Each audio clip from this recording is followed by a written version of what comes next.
Tantangan bagi santri saat ini adalah teknologi itu sendiri. Maksudnya apa? Ya, teknologi ini kan bak pisau bermata dua ya. Bisa sisi positif atau sisi negatif.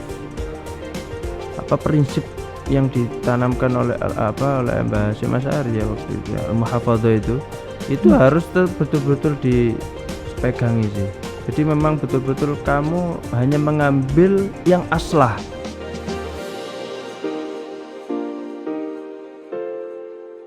Acara ini dipersembahkan oleh Assalamualaikum warahmatullahi wabarakatuh. Selamat datang kembali di Rumah Cerita, tempat kita berbagi cerita dan inspirasi bersama saya Mela. Teman-teman, saat ini kita sedang kedatangan tamu, seseorang yang sangat inspiratif. Karena hari ini kita mau ngomongin bab santri. Kita mau ngomongin santri. Kalau kita berbicara tentang santri itu nggak ada habisnya. Tapi bagaimana santri di era saat ini, di era perkembangan teknologi yang sedemikian rupa, kemudian arus informasinya yang juga sedemikian rupa, bagaimana sih tantangan santri di era santri milenial saat ini? Mari langsung saja kita obrolkan bersama Gus Aziz. Okay. Assalamualaikum Gus Aziz. Assalamualaikum Mbak Mela. Bagaimana kabarnya Gus? Alhamdulillah baik. Gimana Mbak kabarnya, sehat nggih? Alhamdulillah. Oke, Gus. Ini kan kita mau ngobrol tentang santri. Dan jenengan itu adalah sosok santri dan juga sosok kiai muda gitu kan, yang diidolakan oleh banyak santrinya. Mungkin pertama bisa diperkenalkan dulu nggak Gus, dari bagaimana sih, siapa sih Gus Aziz ini, dulu sekolahnya di mana, lalu mondok di mana, dibesarkan di mana, lahir di mana, seperti itu. Silahkan Gus. Seperti yang disampaikan tadi sama Mbak Mela, nama saya Aziz atau nama lengkap saya Abdul Aziz, lahir di Pasuruan ya, tanggal 29 Oktober 92, sekarang umur saya 29 ya, masih ya sebenarnya sudah agak tua ya, mungkin masih relatif masih muda Gus. Ya bisa dibilang muda tapi ya agak tua gitu aja. Kalau sejarah pendidikan saya agak panjang ya Mbak kalau diceritakan. Apa monggo Gus. Iya. Saya ceritakan sejak lulus SD saja, langsung saja. Karena SD saya habiskan TK SD di Pasuruan. Setelah lulus SD langsung saya keluar mondok, diutus oleh Abah. Pertama kali mondok itu saya di Pondok Mambaus Sholihin Suci, Gresik. Itu di jenjang MTS ya. Itu pertama kali saya mondok, masih anak kecil, masih sering nangisan gitu kan, masih ya enggak tahu dunia pondok itu seperti apa. Minta boyong gitu kan. Iya. Di pondoknya Kiai Mas Buhin Faqih ya di Gresik Suci. Saya mondok 3 tahun di sana. Jenjang MTS Sanawi. Setelah lulus MTS di Mambaus Sholihin, saya pindah. Saya keluar dari pondok itu karena pengen cari pengalaman yang lain. Setelah lulus dari situ saya sekolah di rumah sendiri, di pondok sendiri. Sekolah Madin ya, sekolah salaf. Itu selama setahun saja di pondok, di rumah sendiri. Setelah itu mondok lagi. Nah, kalau ditanya, lah terus gimana sekolah SMA-nya atau aliyahnya? Saya ikut paket C, Mbak. Jadi enggak sekolah. Hanya ikut ujian paket di akhir ujian UAS kalau dulu aja ujian akhir nasional ya. Itu saja, ikut ujian akhir nasional, setelah itu dapat ijazah paket C. Saya melanjutkan cerita yang tadi, saya mondok lagi di Gontor Ponorogo, di Pondok Modern Darussalam Gontor Ponorogo. Di Gontor Pusat tepatnya. Itu berarti tahun 2008 ya, tahun 2008. Tahun 2008 saya masuk Gontor. Di sana ya berbeda sekali dengan pondok-pondok yang sudah saya pondok ya, atau sudah saya tinggali, seperti halnya di Suci atau di Salafiyah. Karena memang pondok modern yang mengedepankan kedisiplinan, lalu manajemen, bahasa juga. Memang kalau untuk unsur salaf memang kurang, tapi kalau unsur kepemimpinan, untuk leadership ya dan manajemen organisasi itu sangat bagus sekali. Mboten kaget Gus. Iya. Dari Kalau pondok salaf kemudian tiba-tiba masuk iya, ke pondok modern. itu saya diutus oleh Abah, Mbak. Jadi ya kamu di sana ambil sesuatu yang positif buat kamu, yaitu leadershipnya sih. Kalau saya disuruh manajemen untuk mengatur suatu lembaga, untuk memanage suatu lembaga seperti itu. Jadi memang saya diutus untuk mengambil itunya, meskipun di sisi lain tidak sesuai dengan kultur saya, istilahnya kan begitu. Saya mondok di situ hanya setahun saja. Oh, setahun. Hanya setahun. Lalu saya keluar pindah mondok lagi di pondok Yambu'ul Quran Kudus. Nggih. Di sana saya mondok selama 1,5 tahun. Nggih.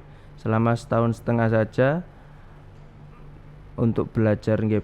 Waktu itu saya hanya pengen menghafal niatnya nggih, tapi ternyata niat itu tidak kesampaian nggih. Sampai sekarang pun belum kesampaian, hanya hafal beberapa juz saja.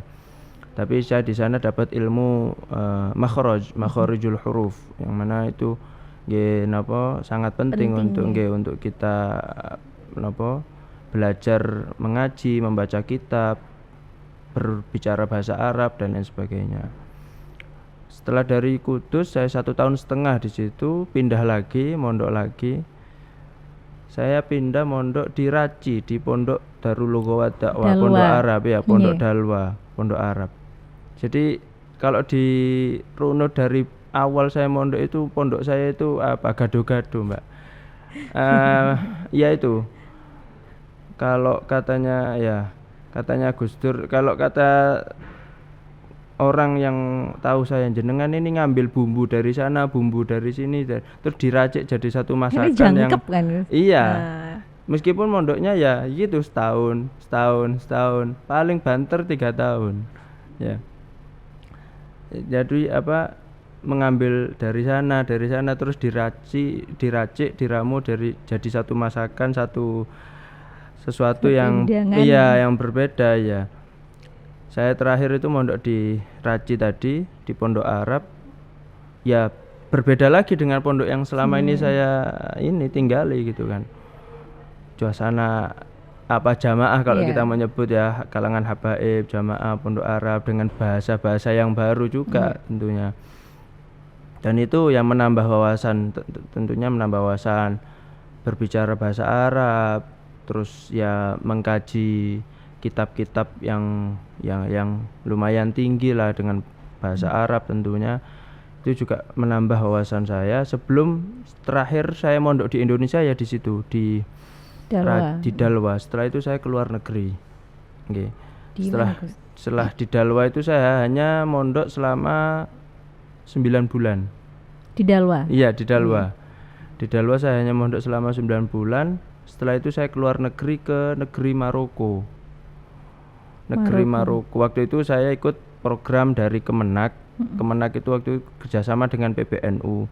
Ada program namanya program PPSB atau program penerimaan beasiswa santri berprestasi. PPSB ya. Beasiswa santri berprestasi. Waktu itu saya mewakili Pondok Salafiyah. Saya dapat program itu beasiswa ke Maroko. Sebenarnya kuliah itu jadi digabung antara kuliah di Maroko dengan kuliah di Indonesia, karena kerjasama Kemenak dengan PBNU. Kuliahnya 1 tahun di Maroko, yang 3 tahun selanjutnya di Unusia. Kalau sekarang Unusia kita nyebutnya di Jakarta. Universitas Nahdlatul Ulama Indonesia di Jakarta, di Parung juga ada.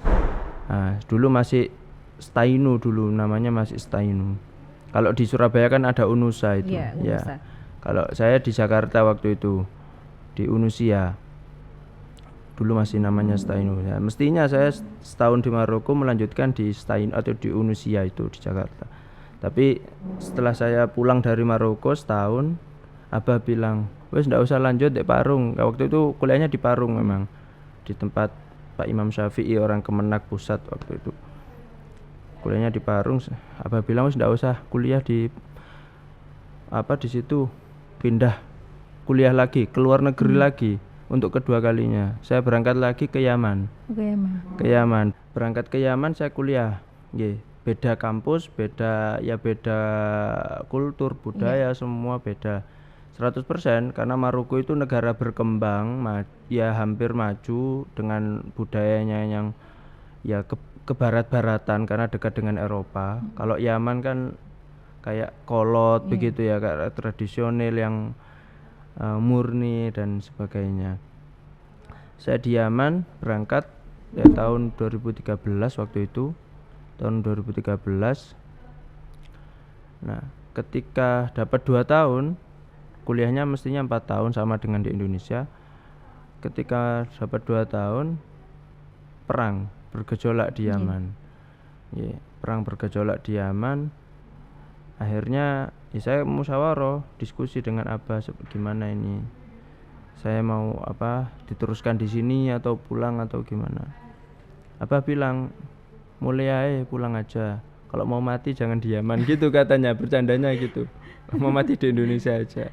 Karena pas perang gejolak memang benar-benar sampai di tempat saya itu mungkin sejauh mata memandang itu kadang ada bom, ada tank begitu. Memang ya benar-benar real perang sih memang. Tapi alhamdulillah saya selamat. Hanya saya pulang, dapat 2 tahun saya pulang ikut evakuasi. Ya ikut evakuasi dari Yaman ya, dengan mahasiswa-mahasiswa Indonesia yang lain banyak juga ya, dari Kementerian Indonesia, Kemlu ya, Kementerian Luar Negeri Indonesia yang menjemput. Dapat 2 tahun, yaitu hanya 2 tahun saja saya bertahan di Yaman. 2015 saya pulang. Yaitu sebenarnya masih belum selesai. Saya kuliah lagi karena belum selesai kuliahnya. Kuliah lagi. Tapi sebelum saya kuliah, saya daftar kuliah di sini di Pasuruan, Mbak. Daftar kuliah. Saya daftar kuliah yang jelas saya pengen istilahnya punya ijazah gitulah, S1 ya. Kata Abah, wis gampang nanti biar santri yang masuk kelas enggak apa-apa, yang penting kamu daftar dulu. Ya sudah, saya daftar. Terus saya tinggal mondok. Saya tinggal kuliah sebenarnya, kuliah, tapi ada pondoknya. Terakhir sekali di Cianjur di Jawa Barat. Itu di situ ada kuliah. Tempatnya di Cianjur, dekat Cipanas, Istana Presiden Cipanas, tapi yang punya orang luar negeri, yang punya orang Syria. Yang punya orang Syria. Jadi orang Syria bikin pondok. Ya sebenarnya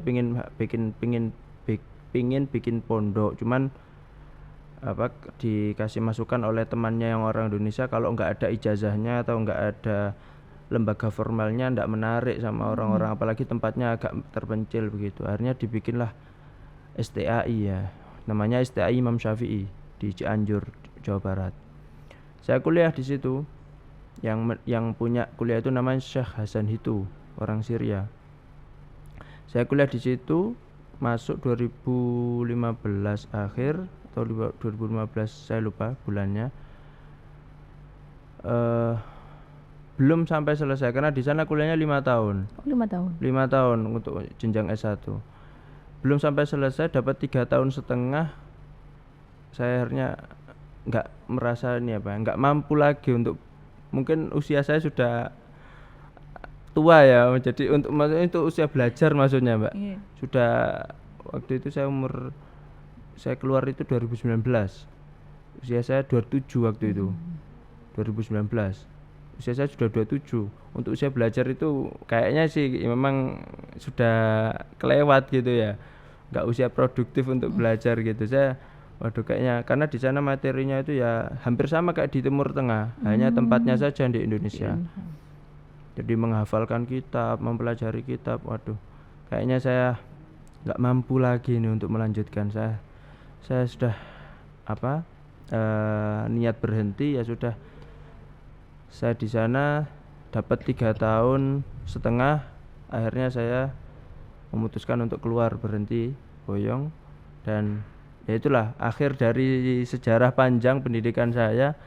Kalau di total 15 tahun dari 2004 sejak saya lulus SD itu sampai 2019 saya melalang buana itu. Kalau di total mungkin ada 7 tempat ya, sampai ke luar negeri juga itu mungkin ada 7 tempat yang pernah saya pondoi ya. Saya pernah saya belajar di sana ya. Jadi ya gitulah panjang sejarahnya. Jadi kalau hari ini kita ngobrolin tentang santri itu cocok lah. Ya, lengkap lah, pengalamannya sih lumayan lengkap ya. Jadi santri lama lah ya.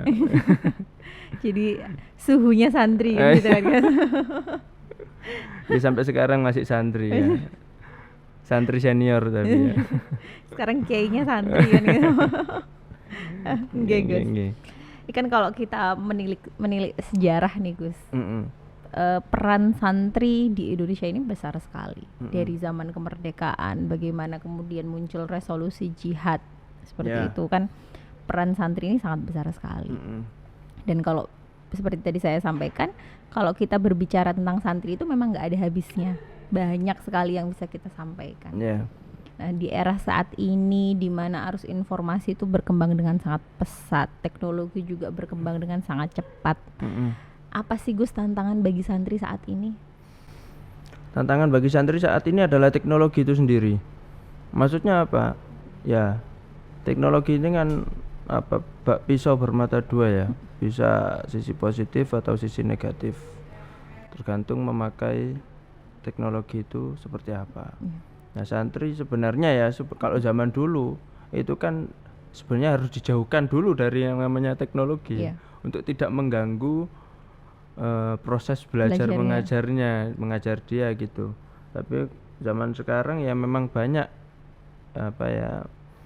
lembaga atau pondok-pondok yang memang memasukkan unsur teknologi di dalam proses belajar mengajarnya, ya justru untuk memanfaatkan teknologi tersebut di hal yang positif ya. Dan itu ya bagus selama memang peruntukan hal tersebut memang konsisten ya, fokus di dalam hal yang bermanfaat, fokus di dalam hal yang memberi pencerahan, wawasan, ilmu kepada masyarakat secara luas. Karena kita dengan teknologi terbantu. Kita dengan teknologi tidak usah capek-capek ceramah ke sana ke sini, hanya pakai YouTube kita bisa sudah sampai di mana-mana ceramahnya. Iya, kita bisa mengaji, bisa mengambil wawasan ilmu yang baru tanpa kemana-mana. Meskipun itu belum cukup ya. Ya, jadi peran teknologi sekarang ya, tantangan santri ya kalau menurut saya dari teknologi juga. Ya maksud saya ya mungkin dari godaannya, dari gangguannya ya kan. Jadi teknologi ini pembantu sekaligus penghalang mungkin ya. Jadi hati-hati ya. Kita harus berhati-hati, santri tetap harus berhati-hati dengan yang namanya teknologi ini. Jadi jangan terlalu terus kamu cukup dengan mengaji di YouTube tambah enggak bertemu talaki misalkan dengan guru langsung bertemu. Ini yang harus difahami oleh para santri. Jangan sampai teknologi ini menghilangkan unsur-unsur santri yang lama istilahnya. Hanya pembantu. Teknologi hanya membantu, bukan pengganti istilahnya ya. Jadi tradisi santri yang lama itu harus tetap diperhatikan ya. Al-muhafadzah ala qadimis sholih kan. Wal akhdhu bil jadil asa ya, mungkin dengan teknologi ini yang akan memudahkan kan begitu ya. Iya, sekarang kan juga banyak sekali Gus yang santri. Benar katanya, kalau katanya Gusmus kan santri itu bukan hanya yang mondok saja kan. Tapi masalahnya sekarang itu dengan banyaknya pengajian online, banyak sekali yang merasa itu cukup wes gak usah mondok, di rumah saja ngaji nang online podo ae yuk ono kiai. Masalahnya lagi adalah yang dilihat itu tidak full. Jadi setengahnya saja. Benar. Iya, kan itu jadi masalah juga. Ya, kadang malah orang ngaji online dalam artian di YouTube itu kalau nggak punya basic, dia apa yang dibahas di dalam pengajian itu kalau nggak punya basic dia bisa salah paham kan. Begitu. Dia atau nggak memahami atau bahkan ya diambil mentahannya aja. Jadi harus punya basic memang. Jadi nggak bisa dijadikan dasar ya. Iya. pengajian atau ilmu yang ada di YouTube atau di online itu tidak bisa dijadikan bagi santri mubtadiin lah, santri Iya. yang Pemula. pemula ya, bagi santri pemula begitu. Mungkin yang sudah lanjutan, yang hanya mungkin untuk Iya. mutolaah, untuk Alumni-alumni. iya, untuk mengingat Hmm. hal-hal yang mungkin pernah dipelajari di pondok, dengan mengaji dia akan terbuka kembali Iya. wawasannya. Oh iya, begini begitu.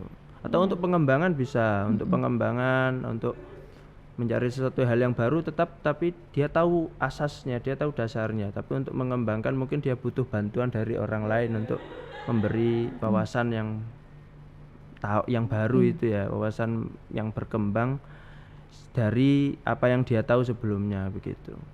Jadi tetap kalau bagi saya yaitu harus santri sebagaimana santri, tidak boleh berubah. Ada teknologi, alhamdulillah disyukuri. Tapi ya jangan sampai, yaitu tantangannya ya juga Teknologi dari itu situ, sendiri, iya dari iya. teknologi itu sendiri kalau Karena bagi saya. santri masa kini ya dituntut untuk bermain teknologi Iya, memang. karena zamannya Iya, karena memang, zamannya iya. dan agar tidak kalah dengan Iya, orang-orang jangan yang sampai di sana iya, ya, jangan sampai benar. kalah. Cuma ya itu tadi harus juga berhati-hati Iya. karena tantangannya di sini. Iya, justru yang menghancurkan bisa dari teknologi itu Iya sendiri, betul. benar. Iya. Karena saya ada juga cerita itu, Gus. Santri karena kemarin itu daring ya, jadi diizinkan untuk membawa HP. Ternyata kok main game online, Gus. Nah, malah nggak sekolah. Iya, malah sekolah. Akhirnya kan Iya. niat kalau di pondok tapi kan akhirnya jadi Iya, tidak kalau baiknya gitu. kalau nyetir ayat Quran mungkin ya saya enggak tahu, tapi di ayat Quran itu kan ada wa yas'alunaka 'anil khamri wal maisir.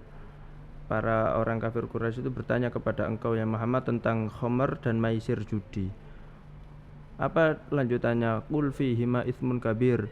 Katakan wahai Muhammad, di dalam keduanya khamr dan judi itu ada dosa yang besar. Wa manafi'ul linnas, dan ada beberapa manfaat, ada manfaatnya juga untuk manusia. Wa itsmuhuma akbaru min naf'ihima, tapi dosa keduanya khamr dan judi itu lebih besar daripada manfaatnya. Ya mungkin ini ya saya tidak bilang teknologi dosanya atau madorotnya lebih besar daripada manfaatnya ya, tapi mungkin itu bisa dijadikan acuan ya, bisa dijadikan pertimbangan gitu, bahwasanya ya mungkin saja ya kalau kamu bisa memanfaatkan dengan betul mungkin saja manfaatnya lebih besar daripada madorotnya. Tapi ya kalau secara umum mungkin ya madorotnya bisa dikatakan lebih besar daripada manfaatnya. Jadi ya itu tadi. Iya, Itu tergantung tadi, bagaimana ya. kita juga untuk memanage untuk penggunaan sosial media atau penggunaan Ya. teknologinya itu bagaimana. Iya benar-benar. Karena bisa menjadi bumerang untuk kita sendiri. Iya benar-benar sih. Senjata mematikan malahan. Iya benar. Lalu Gus, kan jenengan sudah mengasuh banyak santri ini. Lalu hal apa yang dilakukan untuk mempersiapkan santri dalam menghadapi era milenial ini? Era perkembangan teknologi yang sedemikian rupa ini. Kalau saya pribadi dalam bukan mengasuh ya, kalau saya hanya menemani saja, membimbing ya, mengarahkan, mengawasi. Kalau saya hanya titip ke anak-anak itu ya bekal saja sih, bekal yang harus dia bawa ketika dia berada di manapun ya di masyarakat, bekal yang harus dia pegang sebagai pegangan prinsip hidup dia. Bagaimanapun caranya, mau pakai cara lama, tradisional, atau pakai cara baru dengan hal-hal yang bersifat modern, monggo terserah. Tapi prinsip ini tidak boleh hilang ya. Prinsip ini harus ada. Bagaimanapun teknisnya, pelaksanaannya, bagaimana, yang penting kamu punya prinsip yang itu tidak boleh berubah gitu loh. Tidak boleh kamu geser prinsipnya. Jadi ya teknologi monggo, yang penting kan didasari oleh hal-hal yang positif kan gitu kan. Jadi kalau saya sih menyikapi milenial atau menyikapi teknologi yang terbaru atau 4.0 apalah ini ya kan, itu semuanya kan perkembangan zaman. Tapi apakah kita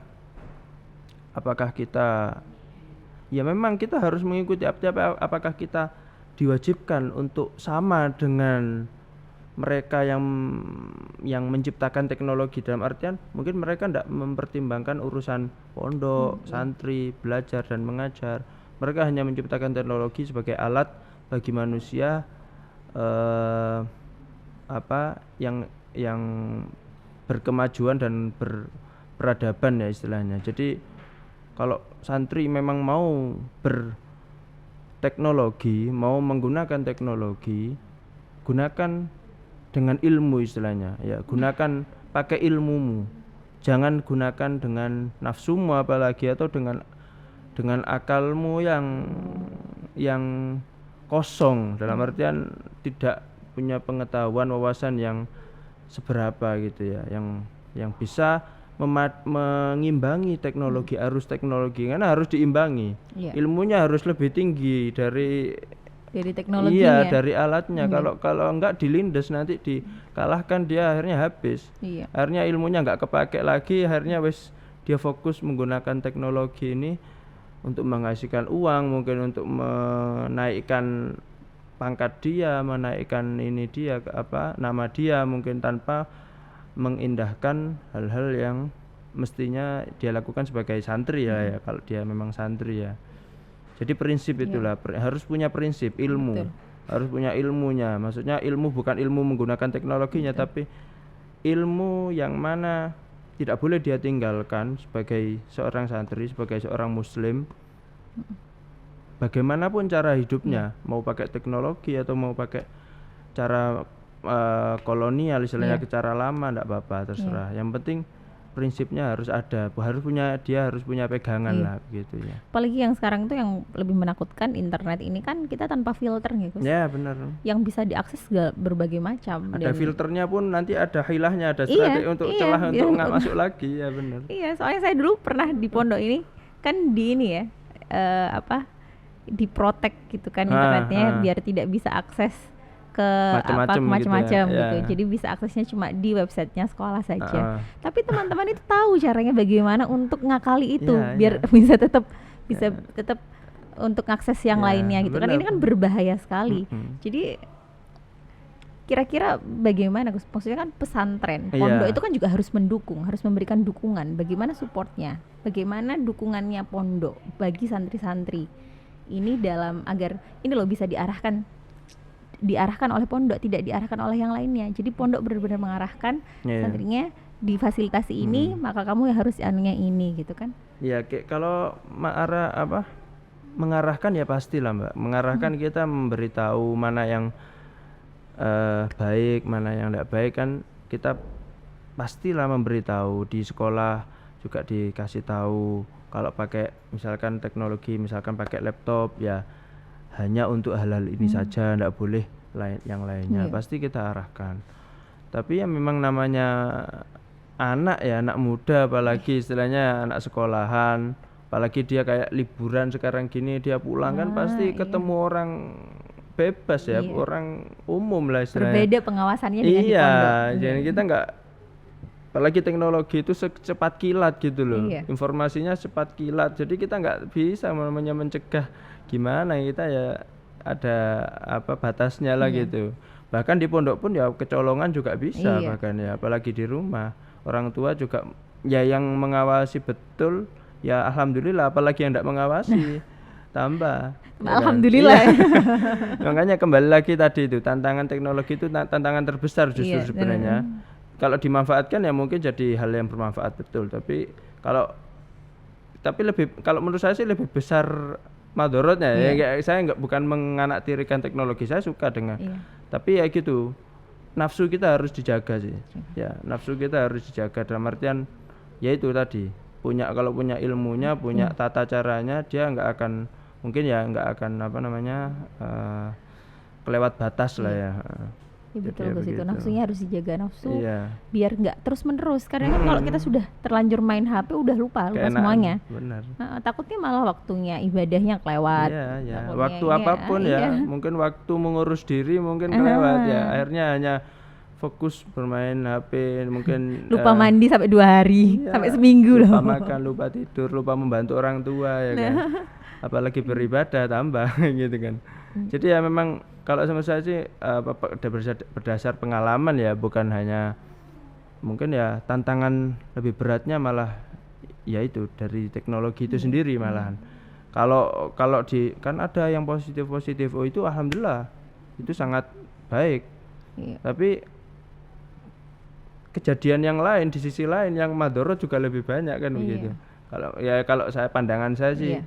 seperti itu nggih. Tapi alhamdulillah luar biasanya adalah pesantren-pesantren saat ini kan sudah mulai melek teknologi Gus, Mm-mm. memfasilitasi santrinya Mm-mm. dengan ada komputer yang bisa digunakan bersama. Mm-mm. Kalau dulu zaman saya mondok itu santri sampai kabur-kabur untuk ke warnet, Ya benar, saya ya juga kan? Makanya nggak boleh malah luar- ke warnet dulu. Iya, makanya kan kabur, Iya, kabur. kabur, iya, benar. Iya, luar biasanya sekarang pondok Difasilitasi, memfasilitasi, jadi benar. juga bisa lebih menjaga lah Nggih, setidaknya tapi kan daripada. untuk hal-hal yang tertentu saja, Iya. nggak untuk semua hal ya kan. Iya. Ya untuk yang ya memang itu memang ada di pondok itu Iya. misalkan kan begitu. Kan itu kan sebuah usaha untuk menjaga daripada yang bagaimana paling tidak disediakan kan seperti itu. Iya Gus. sih. Ya memang kayak Iya. mengikuti zaman tadi itu kan. Nggih.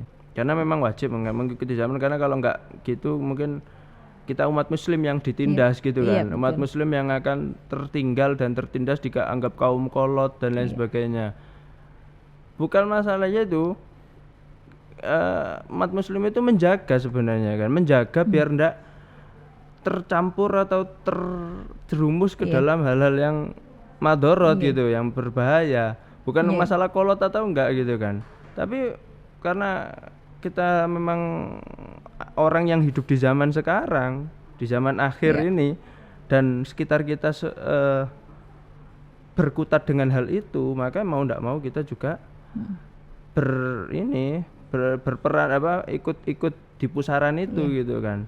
Iya. Tapi ya itu tadi menjaga itu yang Yang ya, susah. ya benar. Iya, saya tuh ingat dulu tuh Yai Sultan Tambak Beras Heeh. itu pernah bilang, santri itu harus mengikuti arus, Mm-mm. tapi tidak boleh terbawa arus. Ah, benar, Kan benar. beda kan Ya, Gus? benar. Mengikuti arus boleh karena agar kita tidak tertinggal. Mm-mm, Karena mm-mm. santri ya tidak boleh tertinggal. Ya, Santri ya, itu harus benar. selalu ada di setiap zamannya kan, Ya, kata ya, Gus. ya, ya. Tapi jangan sampai terbawa. Terbawa. Kan berarti kalau terbawa. dia terbawa dia tidak punya proteksi, dia tidak Iya sih. punya apa ya, prinsipnya sendiri gitu kan, seperti benar-benar itu. ya. Iya. Kalau terbawa mungkin dia makmum istilahnya makmum yang ya apa kata imam yang nggak bisa, kalau imamnya salah ikuti iya. salah, nggak mufaroko istilahnya, kalau di sholat kan ada mufaroko, jadi nggak ikuti imam lagi Iya. gitu. Jadi mengikuti dalam arti ya menggunakan juga kan Iya. begitu, memanfaatkan juga. Tapi kalau terbawa itu wis opo jari Iya. arusnya kan begitu, jadi bahaya sih. Ya. Ya, makanya kan sekarang saya tuh sangat mengapresiasi banyak santri-santri maupun ning gus-gus bahkan kiai-kiai yang sudah mulai aktif di sosial media, Ya. menjadi konten kreator, Influencer. menjadi influencer kan sudah mulai banyak nih Gus. Jadi Ya. kan itu bisa menjadi acuan buat santri-santri, jangan hanya berkiblat pada orang-orang yang bukan santri, tapi santri ini loh sudah Ya, ada benar, contohnya kan benar, seperti benar, itu benar. gitu. Gus. Ya. Jadi mungkin bisa apa ya? Ini loh santri yang juga melek teknologi Iya. kan begitu ya. Ya. Iya. Tapi sebagian orang juga ada yang berkomentar negatif, Mbak. Ening kok main sosmed. Gitu. Gak fokus ngaji aja di pondok gitu. Gus kok sibuk ngonten atau ngupload konten di Instagramnya atau foto gambar gitu. Ngapain ngurusi pondoknya aja di rumah gitu kan. Ya, berarti orangnya itu Gus yang clear gitu. Iya, ya memang. Tapi itu memang perlu loh Gus. Iya. Itu memang perlu agar ya, kalau dulu kan kalau kita lihat di YouTube katakan, itu kan tayangannya tidak mendidik, banyak sekali tidak Iya. mendidik. Kalau sekarang kan dengan adanya banyak konten-konten, kemarin tuh ada loh Gus kalau tidak salah Ning di Pasuruan. Waha White Hashim. Ya, benar. Beliau itu bikin konten di YouTube sederhana Gus. Bagaimana cara membersihkan beras Ya. yang agar membuat anak kita pandai, Ya. agar membuat anak kita cerdas. Seperti itu, dengan apa caranya membaca bismillah. Itu kan sederhana, tapi itu salah satu hal yang bisa menyeimbangkan tayangan-tayangan di luar sana. Ya, benar. Seperti itu. Sih. Kalau saya jujur banyak mengambil sisi hal yang positif dari YouTube itu, banyak sekali saya belajar sesuatu ya. Iya ya. Selama ini belum ada yang atau mempopulerkan tata cara yang benar misalkan dalam berwudu, Iya, misalkan iya. yang benar, yang baik dan benar sesuai rukun dan sunnahnya. Ini baru ada yang atau tata cara buang air besar, buang air Potong kecil. kuku. Iya, potong kuku. Ya kan tata cara makan, adab makan yang benar. Itu kan mungkin kita selama ini mungkin dari mulut ke mulut istilahnya kan, dari orang tua ke kita. Kalau di YouTube kan semua orang bisa lihat. Iya. Apalagi sekarang kan trennya adalah tren hijrah. Orang-orang mulai tertarik untuk belajar tentang Islam bagaimana seperti itu, dan agar tidak diwarnai dan tidak didominasi oleh orang-orang sebelah sana, kan lebih baik kita juga masuk di sini. Karena konten sederhana seperti bagaimana cara memotong kuku itu adalah yang dikempen oleh mereka loh Gus dari awal. Akhirnya kan sepertinya kita terlambat gitu. Tapi kan lebih baik terlambat daripada tidak sama sekali kan, seperti itu Gus. Tapi nggak tata cara seperti itu sebenarnya sudah lama sekali, zaman Rasulullah ya kan. Mungkin orang baru tahu sekarang, terus baru diviralkan gitu kan. Terus merasa paling tahu sendiri. Nah, itu tadi sebenarnya kalangan santri kita itu sudah tahu mungkin ya, tapi mungkin nggak bikin konten atau nggak bikin.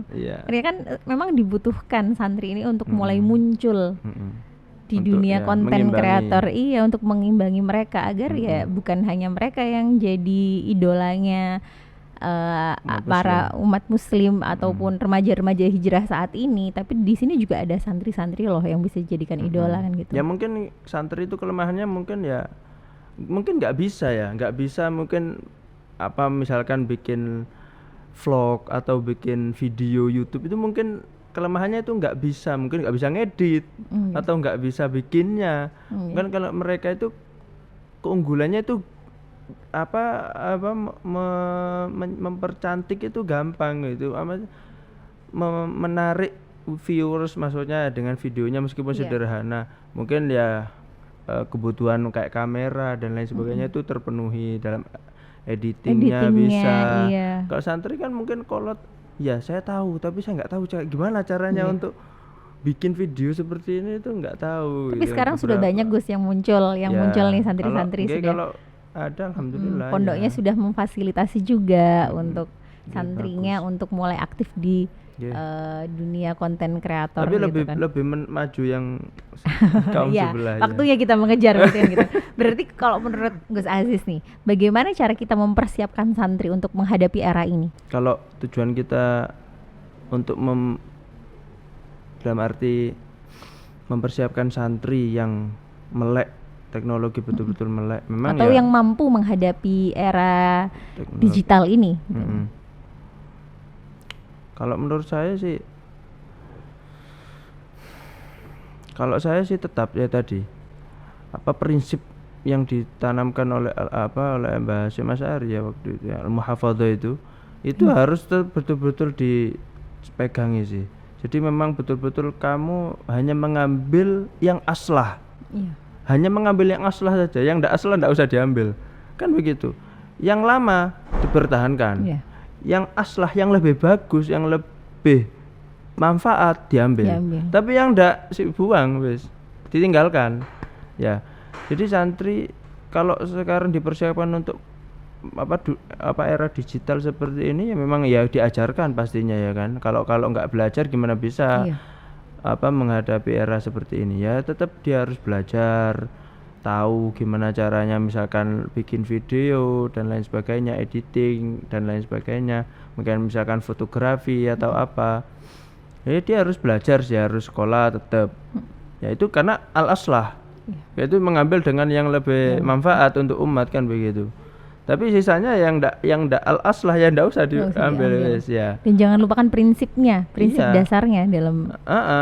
Jadi prinsip santri awalnya tetap, ya kan. Nah untuk mengembangkan ini butuh mengambil yang al-aslah tadi itu ya kan. Mengambil sesuatu yang baru tapi yang bermanfaat, yang lebih bermanfaat daripada mungkin kita pakai cara lama tapi kurang bermanfaat, lebih kurang mengena. Tapi akhirnya kita pakai cara yang baru untuk lebih mengena, lebih bermanfaat buat orang banyak gitu ya.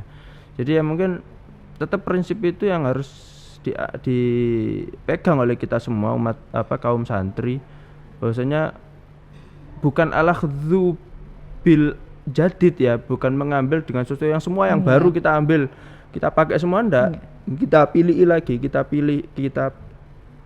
apa istilahnya, kita pilih-pilih Kita lagi, seleksi. kita Iya, seleksi seleksi. lagi, kita saring lagi mana yang al aslah, mana yang enggak. Al aslah kita ambil, yang enggak sudah, berarti ya sudah, tetap kita pakai cara yang lama tadi itu, ya begitu. Insya Allah ini banyak sekali pelajaran yang bisa diambil oleh teman-teman santri, terutama bagaimana menjadi santri di era milenial, bagaimana santri menghadapi era perkembangan teknologi yang sangat pesat.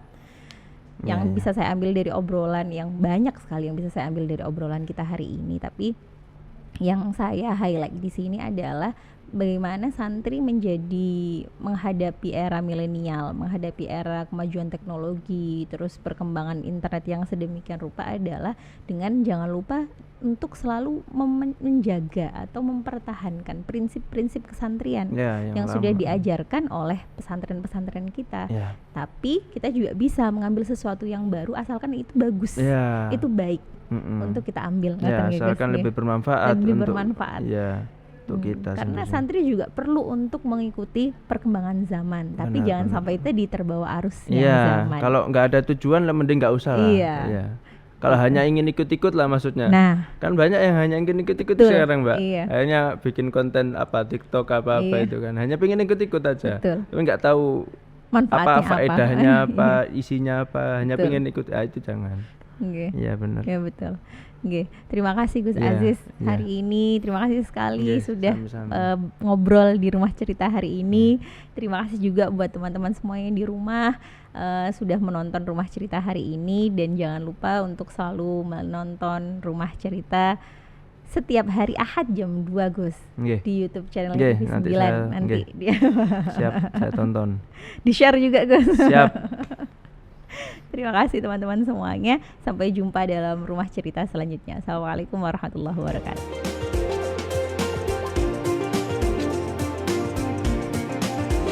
Acara ini dipersembahkan oleh